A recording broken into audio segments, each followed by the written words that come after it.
It's my great pleasure to welcome my animal communication teacher, Wynter Worsthorne. And we will talk today about baboons, about animal that lives in South Africa or in Africa, the whole continent. Does baboons live in the whole continent, Africa? Yes, that's right. So in Africa, Wynter is well-known animal communicator. It's my animal communication teacher, and she teaches anybody. This is my dog, Love. She might be with us as well. She's sacred activist, not Love, but Wynter is sacred activist, which meaning that she helps to animals, wild animals. She works mostly with baboons, white lions, elephants, I think dolphins. I think you were talking about dolphins. Are there any other animals? Because I think you work with almost any animal. Well, Shaka, any animal that comes into my sort of consciousness that Mhm, is in need, and it's always been lions, baboons, and dolphins, more recently elephants and whales as well. mhm, So the oceans have been mhm. calling. Yeah. Perfect. And what do you like most about this work? What is the one thing that you love most? I think it's the joy of being able to connect with them and feel how they are and how they live Mhm, when everything is at peace and in harmony. And it's the joy of when everything isn't in balance or at mhm, peace and harmony, being able to help transform mhm, that into a place of balance again. And I feel really just honored and privileged to be able to do this work, mhm, all in service of nature. It's a real blessing to do this. mhm. Actually, we were talking a couple minutes ago about the baboons. You were kind of wondering whether to do some work or not to do some work about baboons, about your work with the wild nature. Can you share this short story? It's telling itself, what this work is about. Oh, thank you. Because I was invited to submit a paper in a sort of an academic research symposium. And I was very reluctant, actually. And then I was asked really if I could submit a paper on my work with baboons. It would be very interesting for people to know about. And I had a very short deadline, and I was very busy. And I was thinking, oh, I don't know if I've got time and how important can it be.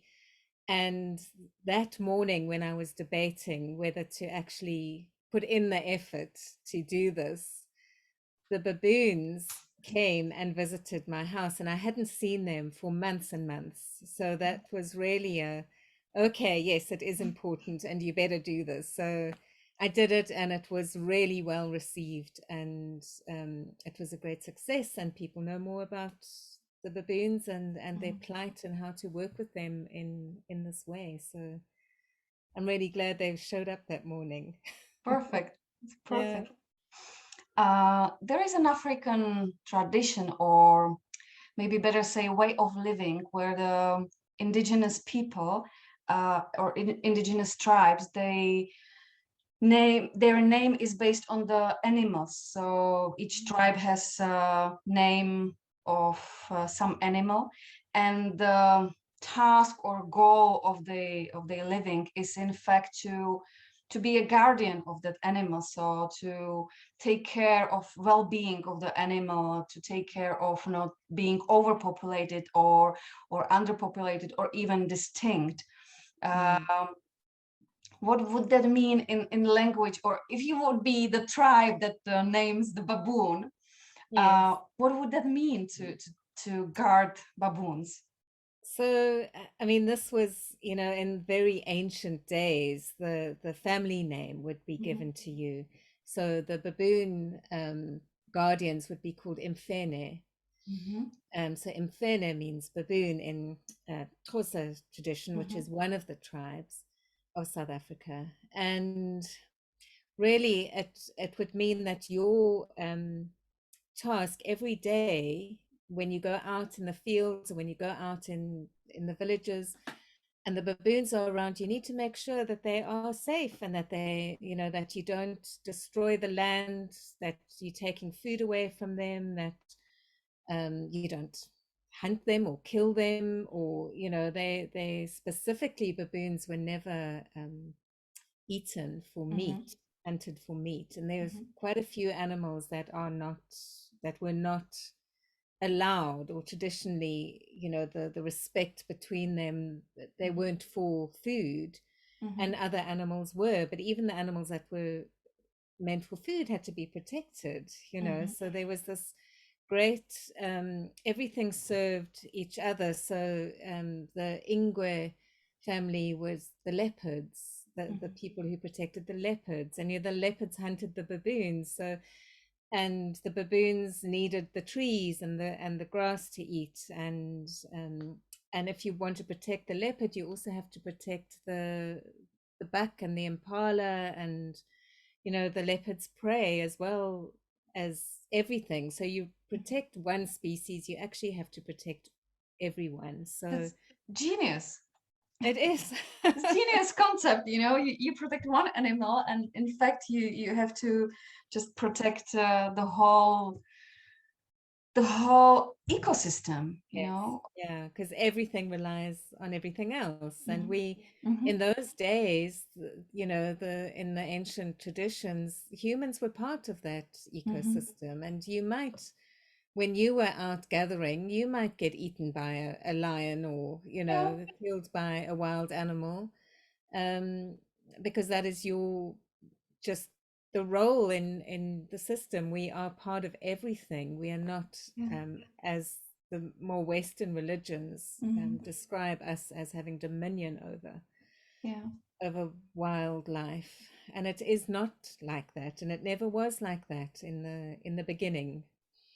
Yeah, So that's we, true. And actually, once you start working with animals, you realize that if they hunt each other, there's always the mutual agreement on that, even that we don't understand it on the conscious level, and it's not on conscious level. It's somewhere there is just mutual agreement that. Can you maybe talk about this a little bit, because it's a very interesting it concept. is, and I've noticed that, when I've seen, you know, working with the white lions, and at the White Lion Project, there's white and golden lions, Mm-hmm. and the white lions are expert hunters, despite what people thought of when they were first discovered by the Western world. And I've seen them hunt, and it is amazing, the strategy and the agreement. So they will target one particular animal in the herd, and you will see that the moment that animal releases and lets Mm-hmm. go and Yeah. says, Yeah. "Okay, game is up. I'm offering myself to Yes. you." And it's not every time, you know. So Yeah. often the lions don't Are receive not successful. their, Yeah. Yeah. yeah, their food, and then they are killed so quickly. You know, the, say, the wildebeest, you know, the lions actually just hold them by the throat or by the nose, Mm-hmm. and they are suffocated, and very, very quick, Yeah. to be killed. And then everything benefits, you know, Yeah. everything benefits. So it's the lions eat first, and then the hyenas and the Mm-hmm. jackals and the vultures, and then all the little beetles, Yeah. and, you know, everything benefits. So Yeah. it really is, the wildebeest offers themselves up for the greater good, and Mm. they like become the lion, and the lion Yes. becomes the wildebeest. So it's a beautiful vision when you actually see Mm-hmm. how it's, you know, how it plays out. And when you, I've connected with the lions about this, and I've connected with the wildebeest about this, and the wildebeest showed me a beautiful image once of, I think we've spoken about this Yeah. before, of Yeah. them running in a circle, and Mm-hmm. then rising up in a circle of Yeah. light, a spiral of light, and then at the top is a winged Yeah. lion, Yeah. and Yeah. they become this winged lion. Yeah. Everything is just in harmony, you know. It's Mm. just kind of like once when we were in Africa, I think it was Zaira who kind of like showed me how they hunt, uh, and it was amazing. There was no any. It was in such a harmony. The hunt itself, it was very fast, very mercifully, Mm. and in such harmony on with every animal. It was Valubir and the lions, and of course there was the physical kind of like shock of the body that Mm. it's killed, but it's hard to explain it, but it was very harmonic. It's kind Mm. of like so. Uh, okay, let's move forward. What would be one day in the baboons troop? So to describe a day in their Yeah, family. just one normal or just usual day in baboons, because I know you spend a lot of time with baboons, just being with them, observing them, what would be just one normal day? Yeah, so a normal day when they've just left to be baboons, when they aren't being harassed by humans, they would they normally sleep up very high, and they sleep in their family Mhm, group. You know, they have a doesn't matter how big it is, whether it's 10 baboons or 100 baboons, they all mhm, sleep together in the same spaces, and um, they sleep up high on the cliffs or high up in pine trees, and then they'll wake up not too early. It needs to, especially in winter time, they'll wake up when the sun is quite high and when it's warmed, mhm, and then they'll come down, and they will forage for some food, and they'll groom each other, and they'll make sure that everyone's healthy, that everyone's happy, that nobody's been hurt or lost, or they check in with each other, and it's lovely to hear that. And if mhm, someone's gone away for a little while and they've come mhm, back, there's this beautiful greeting that they make, sort of in a mhm, how mhm, they actually verbalize their mhm, greetings with different sounds, and um, and then they'll decide what they're going to do for the day. And their day is often very food focused because they need a lot of, they're big animals and they're vegetarians mainly. They'll mhm, eat little insects and scorpions and things, but mainly they eat bulbs and fruit and mhm, nuts and things like that. And it's hard work to forage for that. So they need to decide where they're going to go that day to mhm, forage, and then off they go, and they'll fill their tummies for a little while, and then they'll play, and then they'll have a snooze if it's a nice warm day. So it's a very beautiful way of being, actually, and mhm, they really look after each other. I've seen when baboons have been injured, how the others will help, mhm, literally, put an arm around and mhm, help if they've got a sore leg or if they can't help, walk properly. I've seen an injured mom, a mom who has had a injury to the hand and she mhm, can't hold her baby properly. The mhm, father, the male, will carry the baby all day and just give it to the mom when the baby needs to eat. So mhm, they really look after each other mhm, as a family, as a troop, and every being, every individual in that mhm, troop has their own role to play. mhm, um, what is so interesting is it's a strange dynamic between the males and the females. So mhm, the males have to fight for their ranking or their role. So the mhm, strongest male is like what people would call the alpha male. mhm, But there can be a few alpha males in the troop mhm. with different roles. Some are looking after the babies, some are I see. protecting the troop, others are just making sure that the females are all okay. And but the females are born into their rank. So if an Uh-huh. alpha male chooses a wife, then Mhm. their children are automatically, her daughter is automatically higher ranking Uh-huh. than the others, the other, children in Uh-huh. the so it's almost, very matriarchal based on one level, Uh-huh. but then patriarchal. So there's quite a good balance actually. Mhm. It's different to humans, and unless you actually connect with them on their level, you would think that it was a very patriarchal society Mhm. because the males can be quite harsh Yeah. with the women and the children.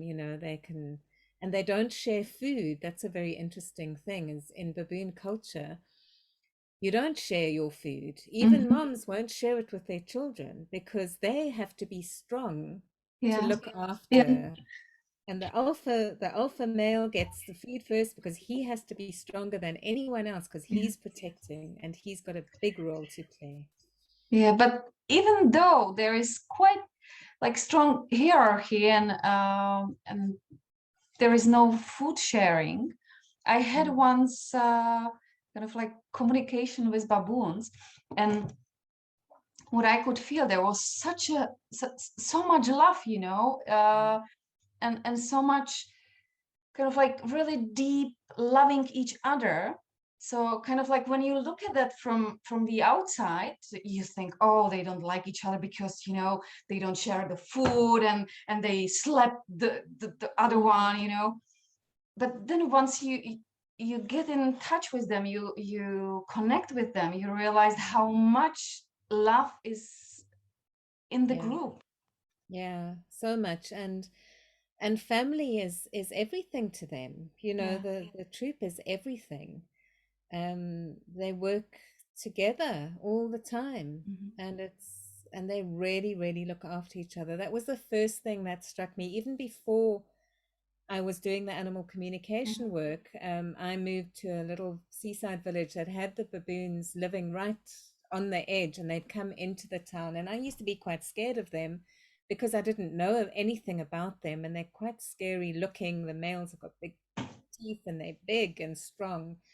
Um, and the first thing I remember thinking when I saw them walking along, and there was an injured one, and I saw them helping, two of them helping the injured one Mhm. along, just like you would do if you were, if you had an elderly mother or grandmother that you were walking with, you'd make sure she was steady, and it just struck me that these animals really just support each other and Mhm. love each other so much. Yeah. And I very quickly stopped being afraid of them when I understood, when I saw how they really worked with each other. Yeah, in fact, what is the problem like when people have incident with baboons? Because I think it's linked with the food, because we kind of Yeah. want to give them food, and at the moment we are getting under the one we gave the food, because Yes, exactly. So that's where all the problems with human and baboon conflict hmm started, is that humans, from the very first time they came into, well, I should say, Western humans, like when the hmm Europeans came to Africa and started colonizing, and they were confronted with wild animals, and then the baboons would always want food hmm because that's their main yeah. drive, really. They need food. That's what they do to work. And then humans, because they're scared, and this hmm happens today as well, a baboon associates humans with food because humans have always fed them. hmm But by feeding a baboon, you are saying that he's dominant, more dominant hmm over you, that he is a higher ranking than you are.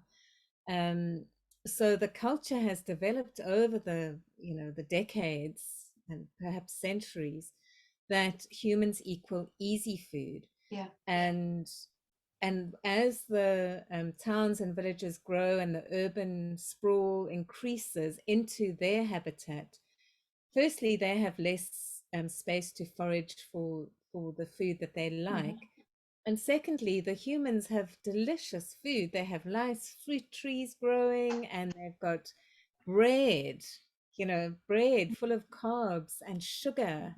hmm Um, and you know, if the baboons can get into your kitchen and taste that, then they just want to come back for more, because Yeah. they actually do get addicted to sugar and carbs, Mm-hmm. just like humans do. Like we do, yeah. Yeah, and the rubbish dumps, the waste Mm-hmm. dumps. If there's, you know, I've seen, it's quite tragic actually. There's not far from where I live now, there's a huge open waste dump where the baboons Mm-hmm. come to forage for the sweet, the Mm-hmm. rubbish, all the food that people have thrown away.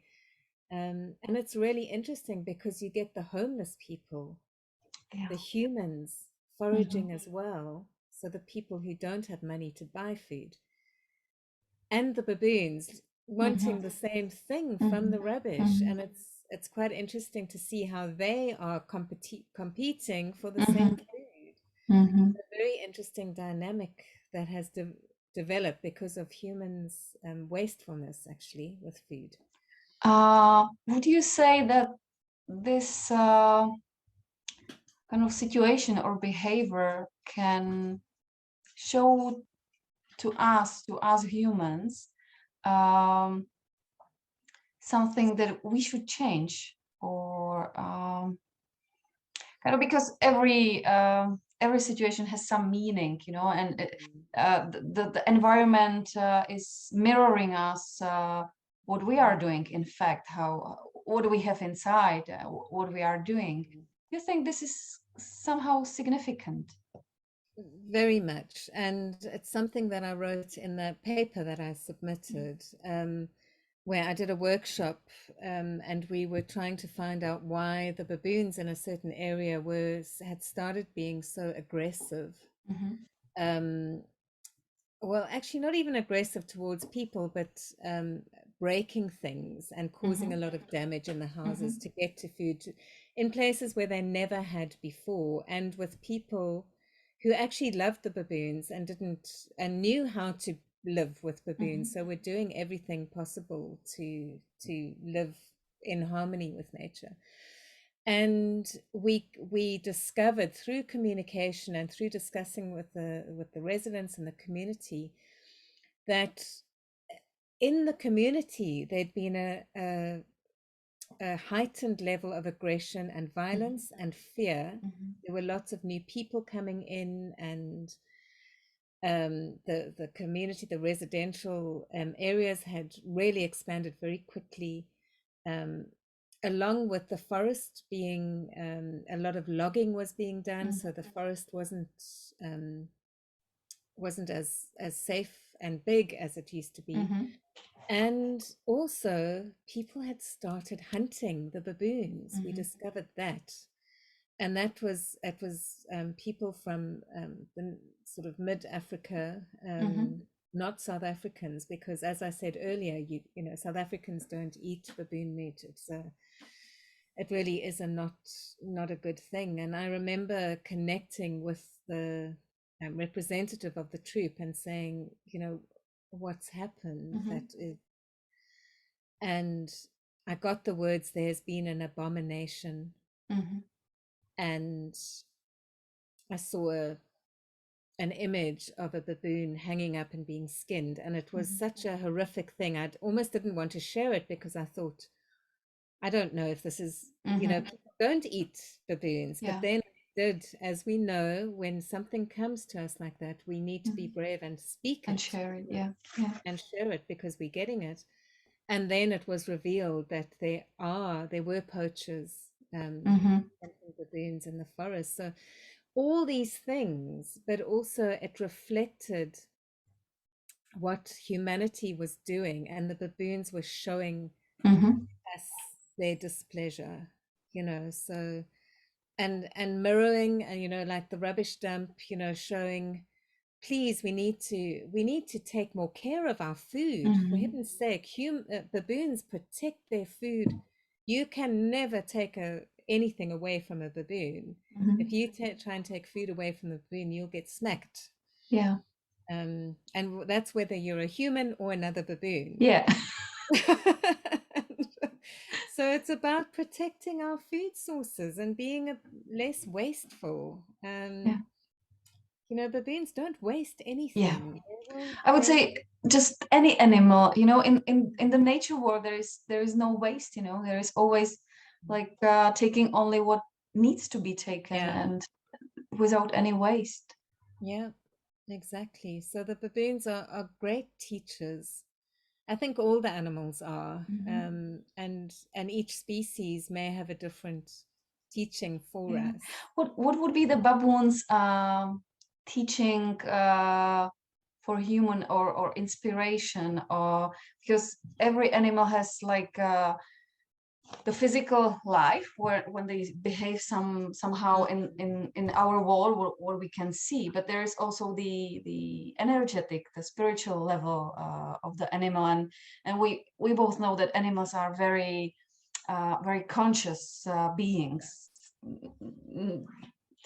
So what would be the teaching, or what we can learn from baboons? How can we be inspired by baboons? So I want to start um, answering the question by sharing the African traditions of the baboon and what the baboon means in the African Mhm, traditions, in ancient African tradition. And mhm. the baboons always represented the shamans. They were the shamans of the animal kingdom. Mhm. It's like in And the what is in the the the Lion King, exactly, yeah, there's baboon as a shaman, right? yes, yes. And that's from the African beliefs. Uh-huh. So, and it was especially in the Xhosa tradition, where I live. And what if a baboon came into the village? You didn't want them to stay there. So that Mhm, was another reason of not making easy food. And, you wanted them to move quickly. You wanted them to come through, but you wanted them to move away very quickly because what they did, they took all the negative energy away mhm, and took it away with them and mhm, transformed it because mhm. they were the shamans, they were the healers. I see. Um, so if anyone was sick and, in the village, if a baboon came and they left very quickly, then you Mhm. knew that the person would be healed. Yeah. So I think, the teaching for us on a spiritual level is about really looking deep into our souls and about, Mhm, cleaning and mhm. clearing our stuff because I think baboons and most animals don't carry their issues on their back, Yeah. and baboons particularly. I mean, I've seen how even though they are so persecuted in South Africa, I mean, they are killed because they steal people's bread. They are literally shot. Mhm, We're trying to get those archaic laws changed. We're trying to find other ways, and it is starting to happen. But mhm, still, farmers will willy-nilly just kill baboons because they're stealing the mhm, fruit from the trees or the corn. mhm, Um, and still, baboons will be playing in the mhm, field. mhm. You know, they'll get angry, they'll get upset, they'll show Yeah.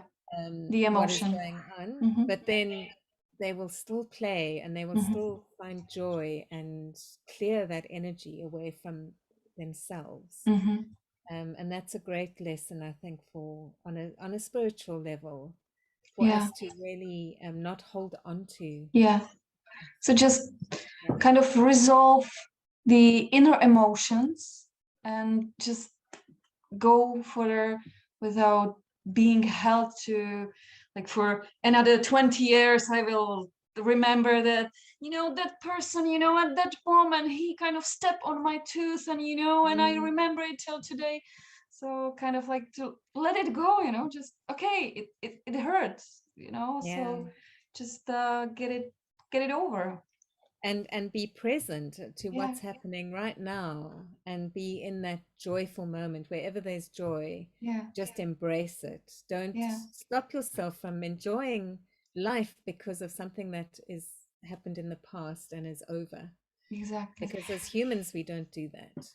Actually, it was yesterday. I think I had kind of like flash of that we people, we kind of like through the life, and through all the things that happens in the life, we slowly forget to have the joy in the life. That we slowly kind of like forget to be happy, from like little things, so just to remember the Mm. joyful of the light, just today I was standing, I have there, I don't know the name of the bush in English, but it has such a beautiful uh kind of like middle flowers, it's such a beautiful, and you stand there and I was like, oh, it's such a blessing to see that, because Mm. is there just for a couple of days, maybe weeks, and it's gone, and you have to wait till next year, and you don't know if you will be there the next year. So Yeah, kind of really like to live in the present moment, yeah, as you said. and to enjoy the moment. And I've that's what animals, all animals, whether Hmm. they wild animals or domestic animals, Yeah, they will always enjoy that moment, no matter what's happened. They will, if exactly. there's one little bit of joy in their day, they will embrace it and Hmm. take it. Yeah, exactly. Mm, mm, Can you tell me, because I know you are very active in this work, like with mostly with wild animals. You work with any animals, but you work a lot of with wild animals.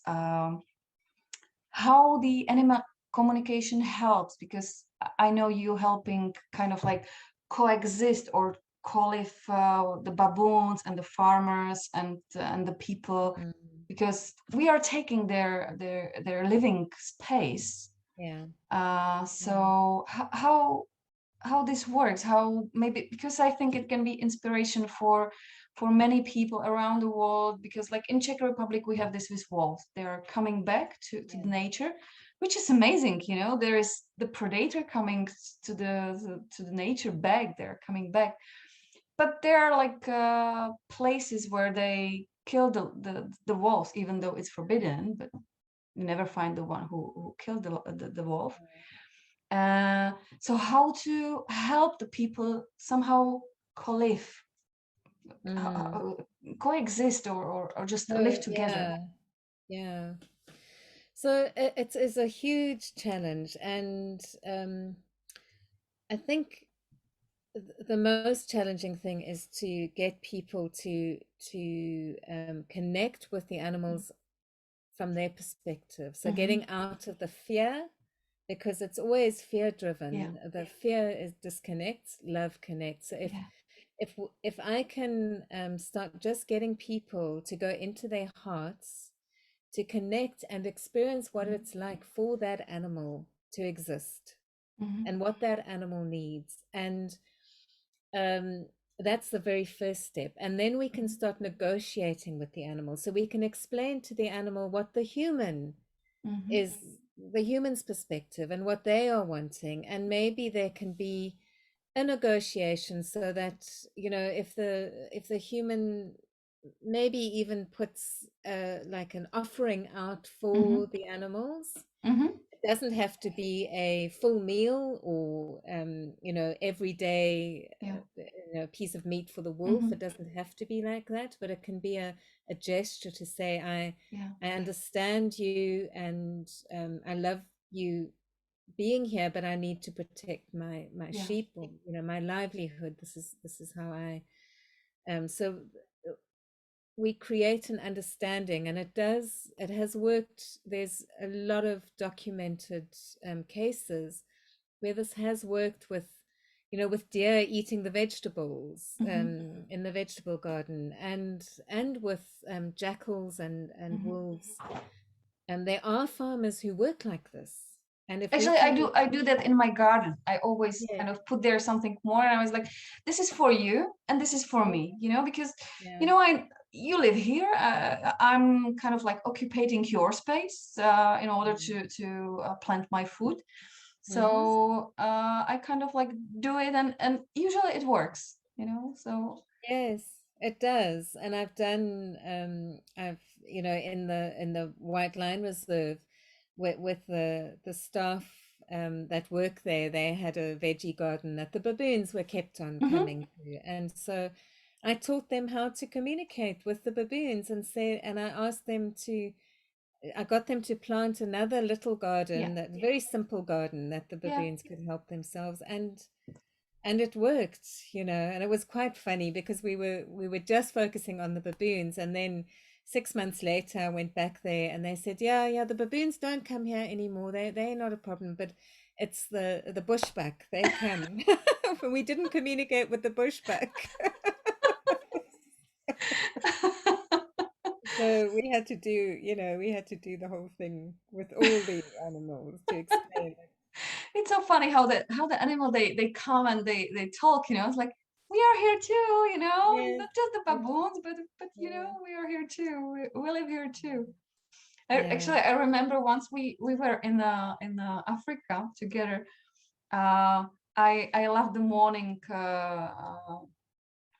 drives to bush, and I usually woke up earlier than everybody else, and Mm, I I dreamt of getting seen the lions, behind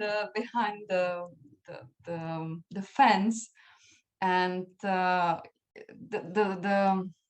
the camp is very small, so it's like, I don't know, 10 or 15 minutes walk max.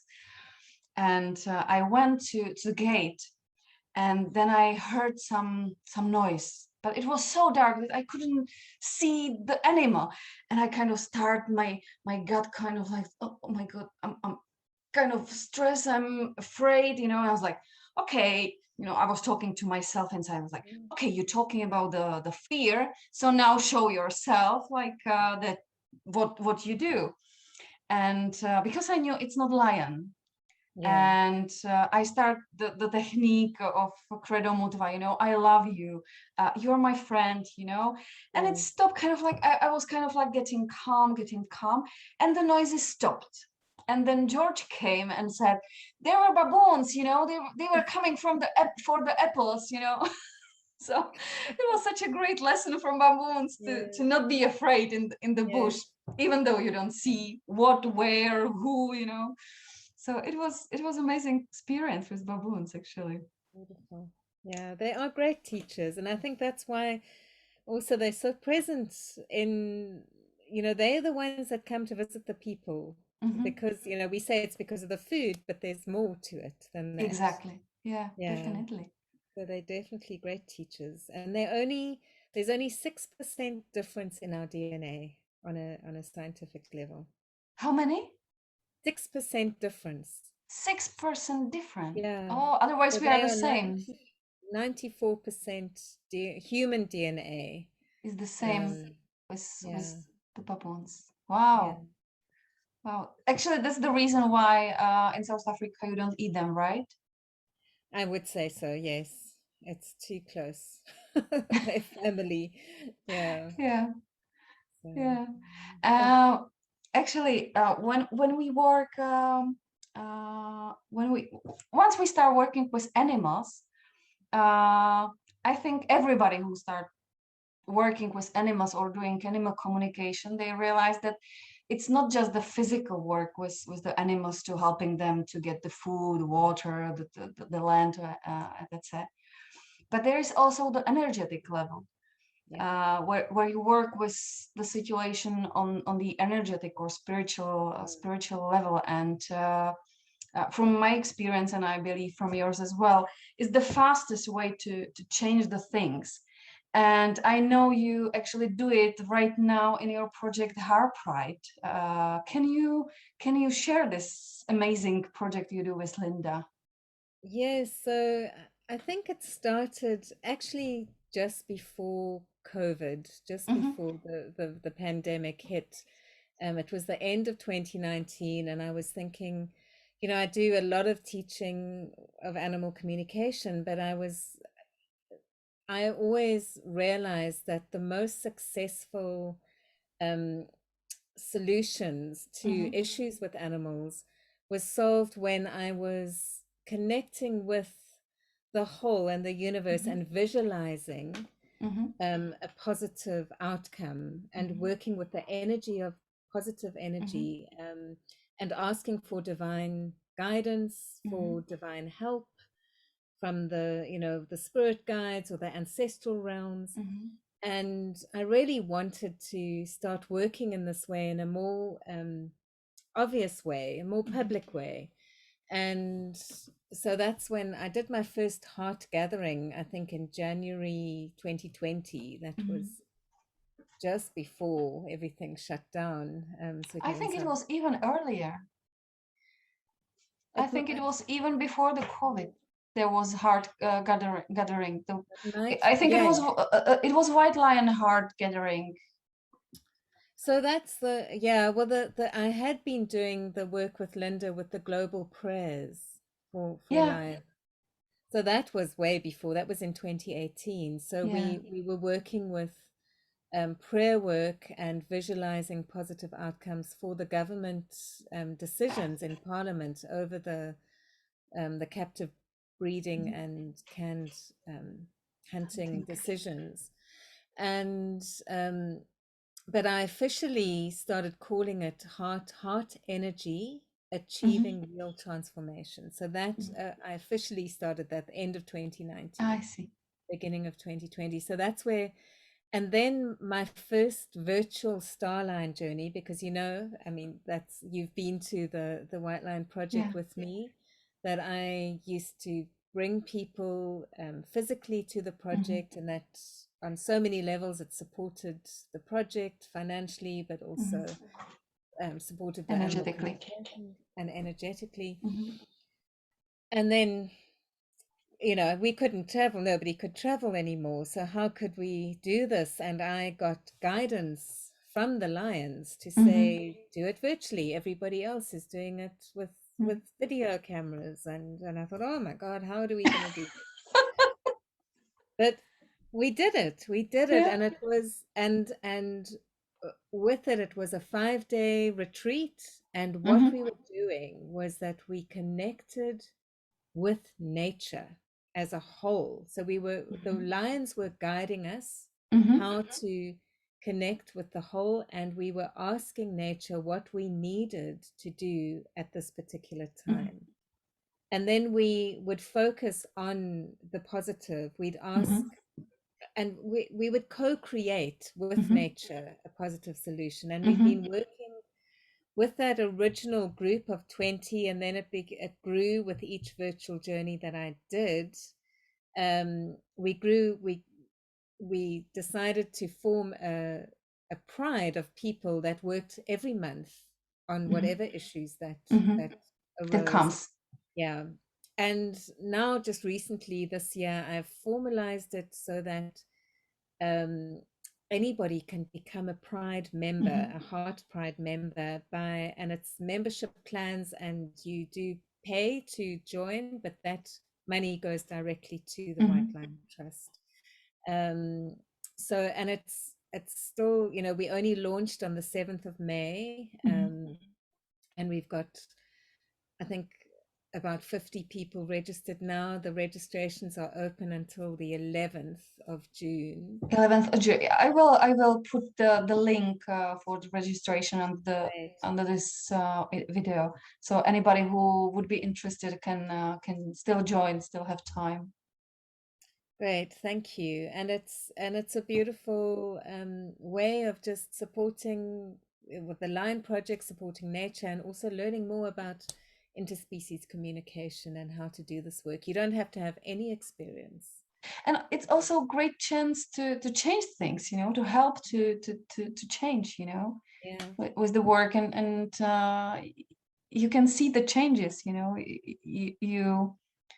You start working on something, and in the time you can see what you've been working on.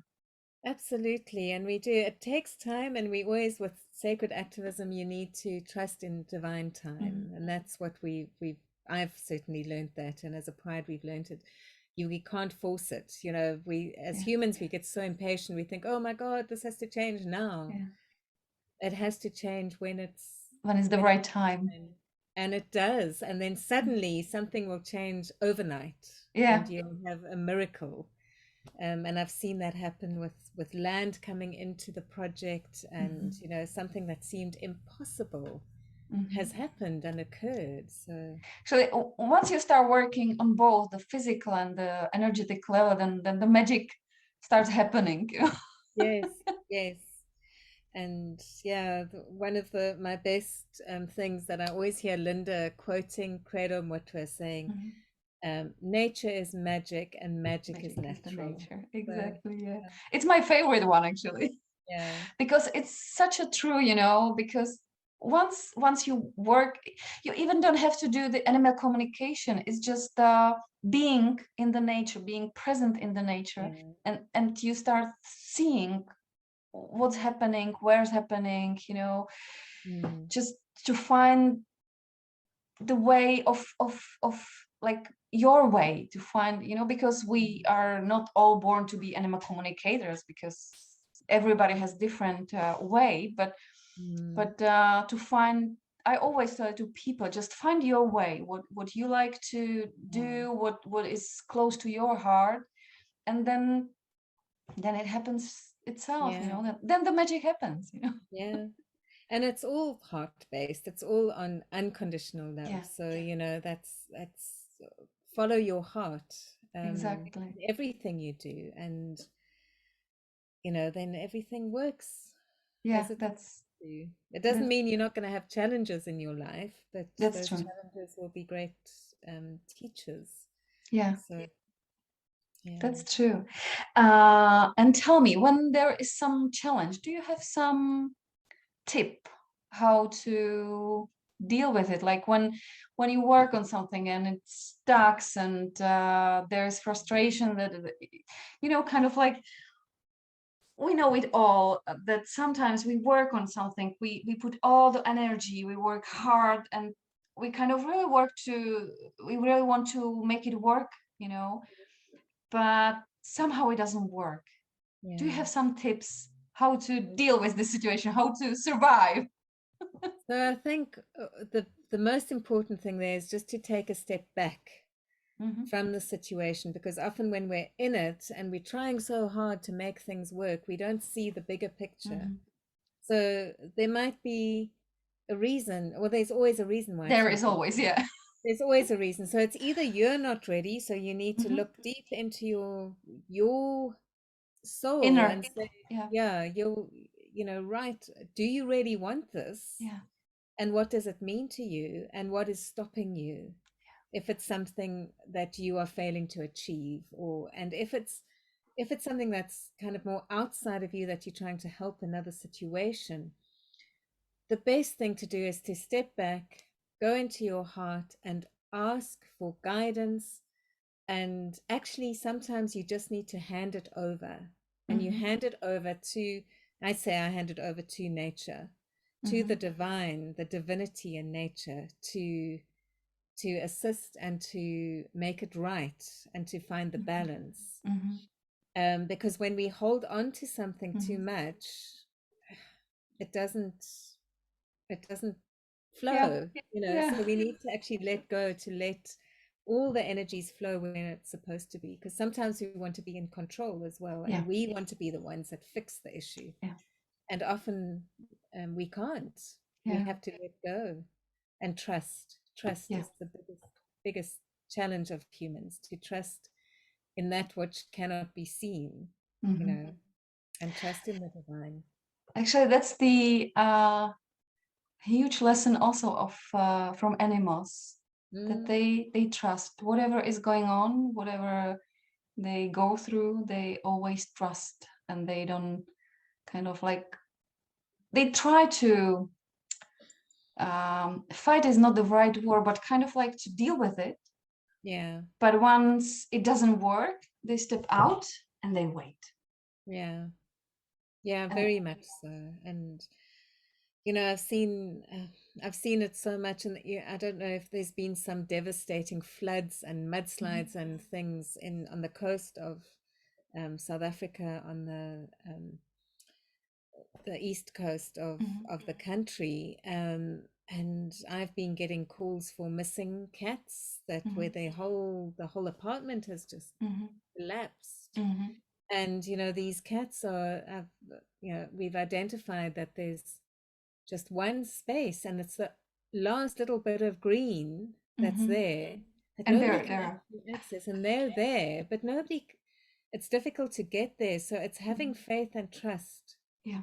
They will, when the time is right, they'll be able to come out and reunite with their people. But it's such a challenge. You can It is. imagine. It is. You can imagine. So, but the animals have taught me to trust. My cats, with my Biggles that went missing, and we remember you translated my Yeah. book. It was all about trust. Yeah. Um, Especially with missing animals, is always about kind of find the reason why they left and trust that they will return, or there will be the yeah, dealing with the situation when yeah, it happens that they die. So it's all, you're absolutely right. yeah. As my husband Simon always reminds me that everything is perfect. That's true. That's true. Everything is perfect. It doesn't seem so sometimes, but Yeah. actually, in the Yeah. bigger picture, we're all doing what we're meant to be doing. We're all in the right space at the right time. Yeah. Some of us take longer to deal with situations, but it's all perfect. Yeah. And And what I see in life is always that always also that it's not only that we deal in different time, but we have different way, different path. So maybe it's at the one life there is something else going on. So we don't deal everybody with the same thing at the same time. So we have no, different ways to so once we do that, and afterwards we will do something else. So, and that's the great, because we can teach, we can learn from each other. yeah. So And yeah, and learn from our experiences as well. That's all, whether it's past lives or and it's easy for us to say, I suppose, we're living comfortably, we yes. have a house over our head, and Yeah. there are people that say, oh, you can say it's all perfect if you're not homeless and you're not starving on the street. But even for those people, I've seen people who are homeless and starving and actually feel okay inside, feel happier than Yeah. people who live in a mansion on the hill and are um, killing themselves with consumerism. Yeah. So there's things have to balance, and I don't know Yeah. if we're ever going to get into that space where everyone is on the level of comfort. But maybe we're not supposed to be. I don't know. Yeah. Who Yeah. knows? I think nobody knows, it's just to, well, I always say that it's about finding the inner peace and to Yeah. know how to get back when there is, oh, that's right, what we're talking about, to Yeah. get back in it once there is some challenge in our life, or there is some Yeah. drama, or whatever is going on in the life. So to know what is my inner peace and how to get back in it as fast as possible. Yes. And I think Yeah. that connection with animals and nature, in my experience, is the fastest way to learn that. Absolutely, very much so. And, if there's something, even if it's a real tragedy happening in your life, and I mean, we've all experienced it on some level, Yeah. to actually go out into nature and just connect with the earth, connect with the Yeah. animals. And it does make it easier. It definitely makes it easier. So, Exactly. Yeah. yeah. Yeah. That's the best ending we can Yes. actually wish. Wynter, do you think, or would you be willing to kind of do some short ending meditation, maybe to connect with nature, or something you feel like would be good for now? Yes, I'm happy to do that. And I think if we can do something where we just connect with the divine of nature through our Mhm. hearts. So Perfect. good. Okay. Should I just Okay. go right in? Yes, right in. Go. Just jump in. Okay, so just make sure that you are sitting comfortably, that you can close your eyes and feel your feet firmly on the ground or your body in the seat beneath you. Feel the earth supporting you. And just take a deep, beautiful, long, deep breath in and slowly breathe out.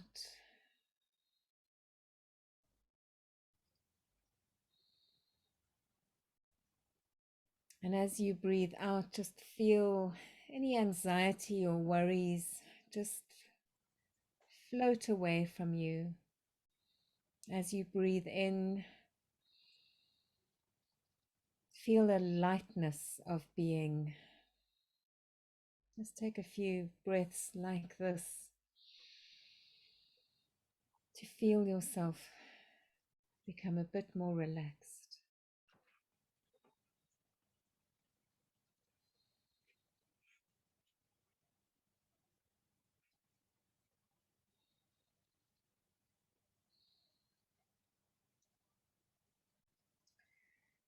On your next in-breath, become aware of a beautiful rose gold colored light surrounding you.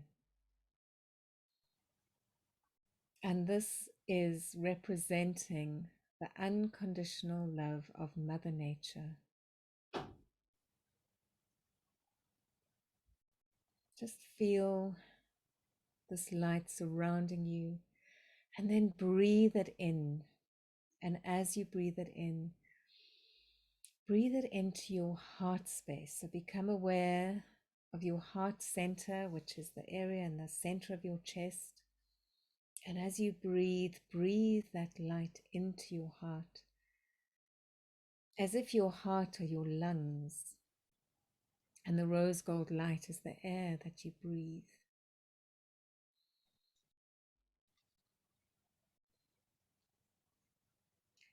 And as you breathe that light in to your heart space, see it and feel it cleaning and clearing your heart. So any pain, any heaviness, any anxiety, you may see it as small dark spots or a dark cloud. See it being dissolved and transformed by that light. And the more you breathe it in, the bigger that light becomes in your heart space.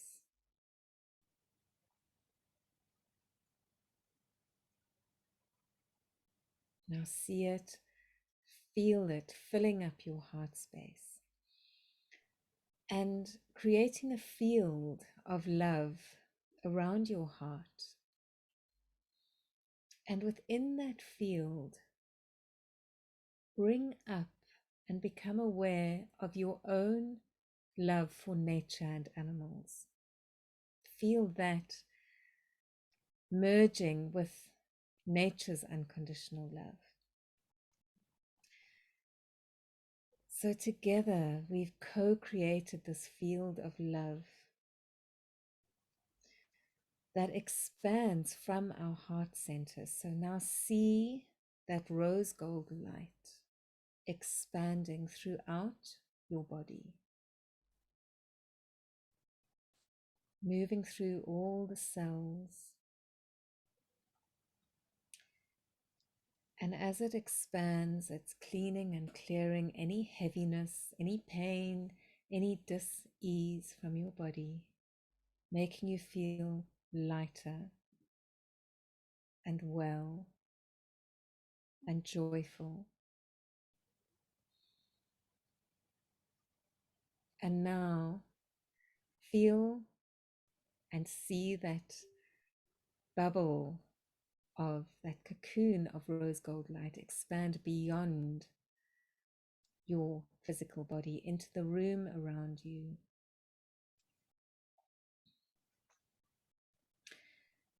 And in that field, you include any animals that may be with you in the room at this point, any plants, any insects, any life. And now expand that field beyond the room that you're in to the rest of the property, into the gardens.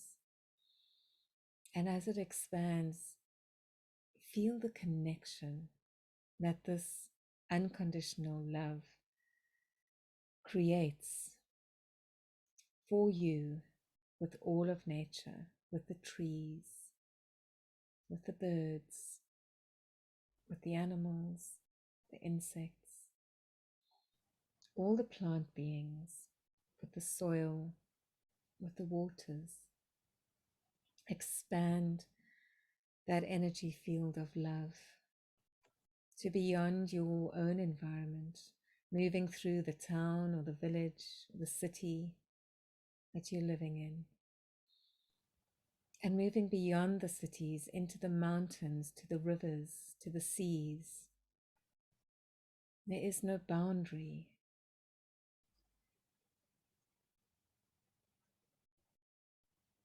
Now see that field expand beyond the seeds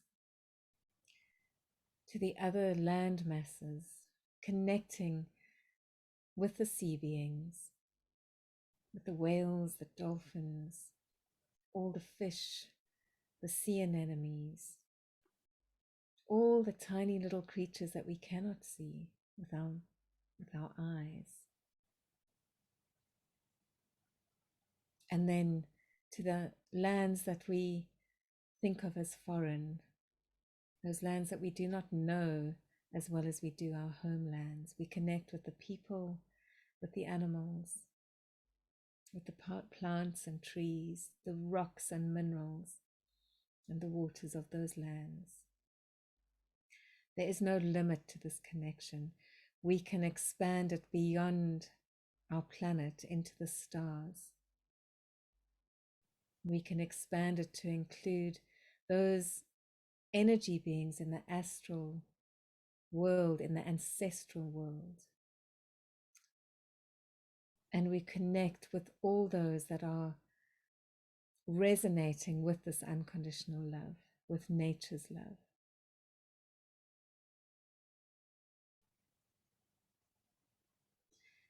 And while we are in this field, we acknowledge that there is no separation, that we are at one with all that is. And when we are in this space, we can ask for guidance from nature, from the ancestral realms, from the animals who we are close to,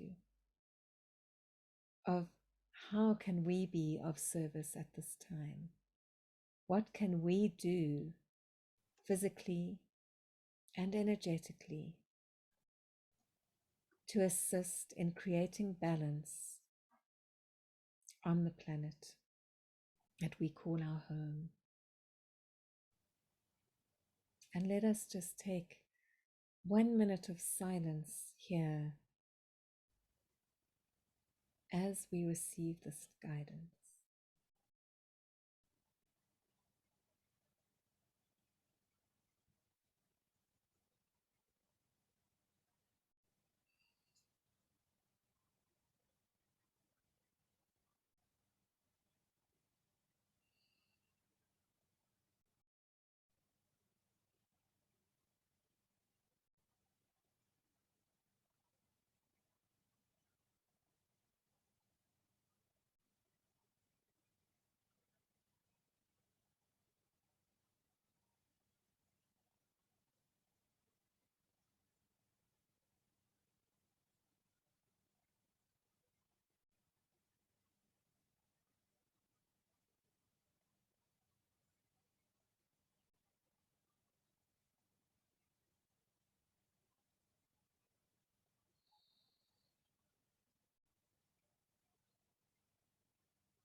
As you stay in this field of love, just bring your focus back to your heart space. Know that you can go back here at any time through this visualization, this meditation, where you connect with unconditional love, creating this field of connection with all that is.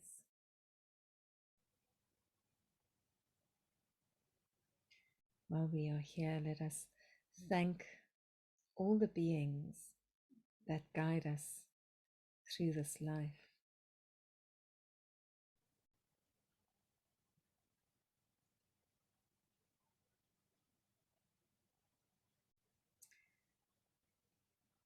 And perhaps at this time you can make a promise to be of service to Mother Nature in any little or big way that you can.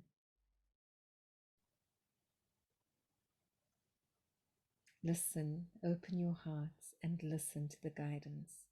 Follow your hearts and know that you are enough, that you are in the right place at the right time, and that you are so supported by Mother Nature and her love for you and your love for her and all the animal beings and nature beings, because you too are a nature being.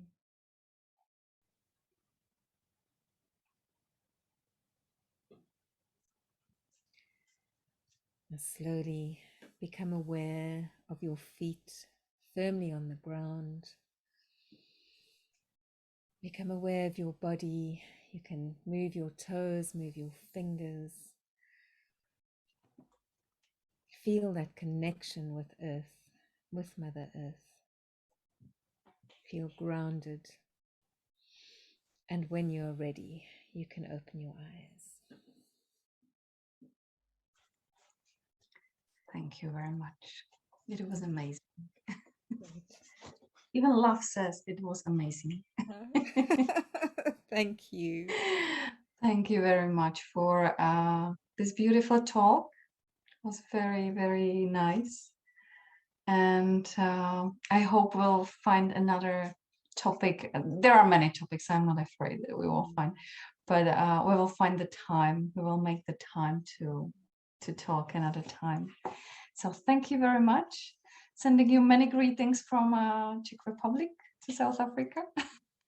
And thank you, Shaka, and thanks for all that you do for the animals and Thank nature. you. It's been a long journey, so it was lovely to reconnect as well. Thank you. Okay, thank you. Bye.